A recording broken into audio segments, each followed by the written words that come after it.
When two men dressed as cops showed up at my door, demanding HOA compliance payments for a neighborhood I didn't even belong to, I knew something was off. But before I could speak, my wife walked in, still in her FBI jacket. The moment they saw her badge, their act crumbled, and what followed tore our whole town's fake HOA empire apart. It started like any other Saturday morning. The air smelled of fresh coffee and pine, sunlight cutting through the blinds of our cabin-style home on the edge of Crestwood County. I was on the porch fixing a loose railing when I saw the black SUV pull into the driveway. It wasn't marked. No police insignia, no county logo, nothing. But the two men who stepped out wore Navy tactical vests with police stitched across the chest in bold white letters. Something about them felt off. Maybe it was the mismatched uniforms, the cheap nylon holsters, or the way they looked around like they didn't quite know what they were supposed to be doing. One of them, a burly man with a buzz cut, called out, "Morning, sir. We're responding to a compliance violation complaint from the Pine Hollow Homeowners Association." I frowned. "I don't live in Pine Hollow. That's half a mile down the road," the second man smirked. "According to our records, this property falls under HOA jurisdiction now. There was an annexation vote last month." "Funny," I said, "because I never got a notice. And you two don't look like any HOA reps I've ever seen." Buzzcut pulled out a clipboard. "Sir, we're just here to collect an overdue fine, $1,200 for unauthorized property modifications. You can pay now and avoid further action." That's when it clicked. The whole thing was a scam. I'd read about fake HOAs popping up across Texas. Con artists creating fake deeds and sending people fake violation notices. But this was the first time I'd seen it in person, and with fake cops. No less. "You've got 5 seconds to leave," I said, standing my ground. The second man laughed.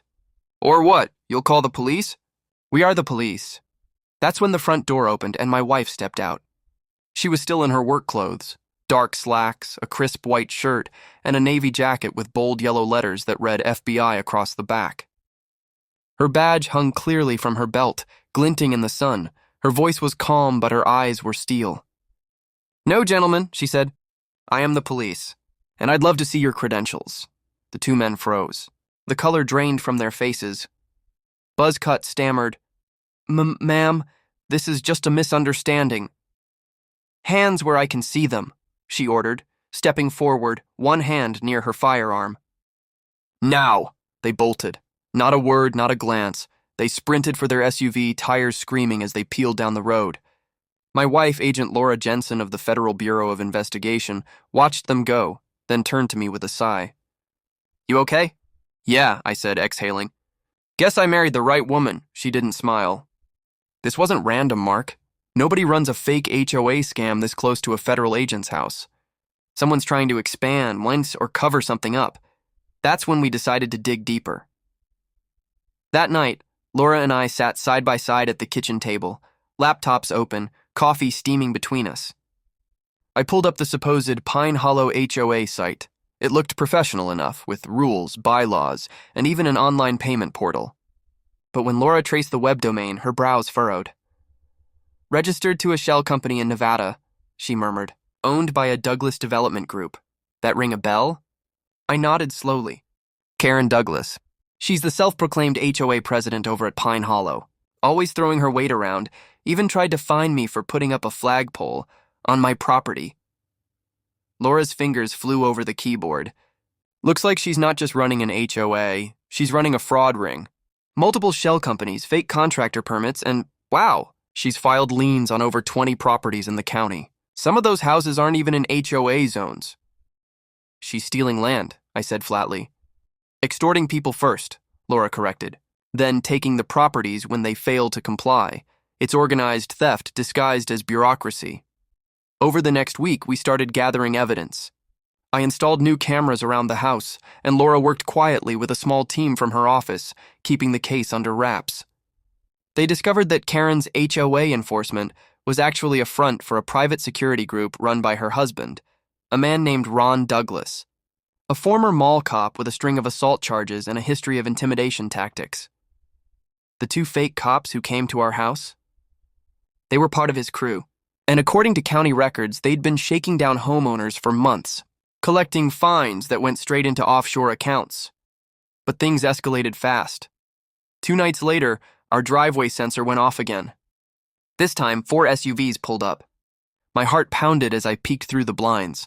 6 men in tactical vests, one holding a clipboard, another carrying what looked like a crowbar. Laura didn't hesitate. She turned off the lights, grabbed her sidearm, and whispered, "Call it in. Use my code. Within minutes." Unmarked cars swarmed in silence, lights off, surrounding the fake officers. When the first one reached our porch, he found himself face down on the ground with a real federal agent's knee in his back. It was over in 90 seconds. The fake cops were cuffed, their weapons seized, and one of them broke almost immediately under questioning. "It wasn't supposed to go like this," he babbled. "We were just supposed to scare people into paying. Karen said this guy's wife was some kind of government lady, so we had to shut her up before she started digging." Laura exchanged a look with me. "They were planning to silence us," she whispered. That was all she needed to hear. The next morning, she brought the full case to her bureau chief. Within 24 hours, a joint task force between the FBI and local law enforcement was authorized. Their mission: dismantle the Douglas HOA empire.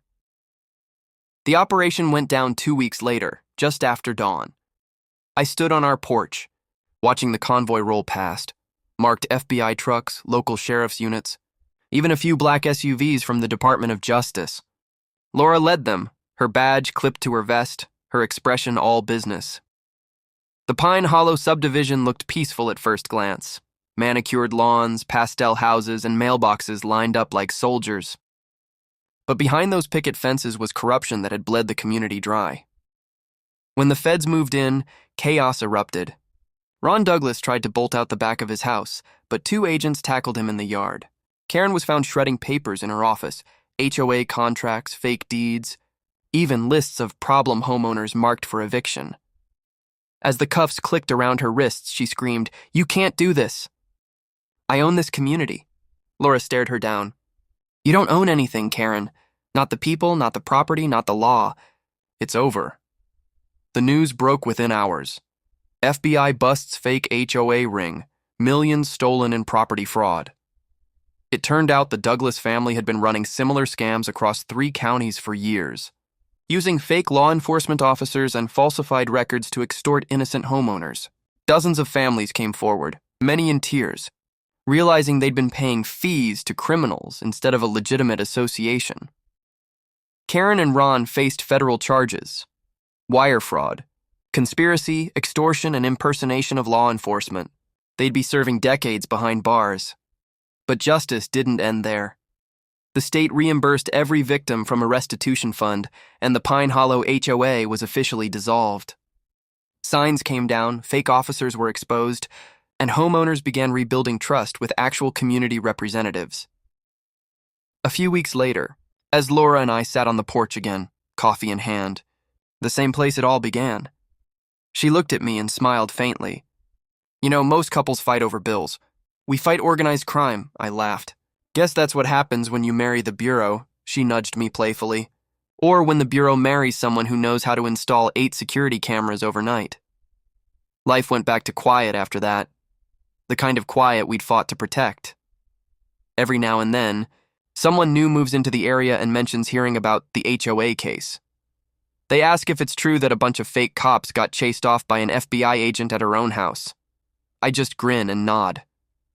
Yep, they knocked on the wrong door, and now, every time that black SUV drives by too slowly, every time a stranger asks about neighborhood regulations, I glance at Laura, and we share the same unspoken truth. No one messes with our home. Not fake cops, not fraudsters, and definitely not an HOA.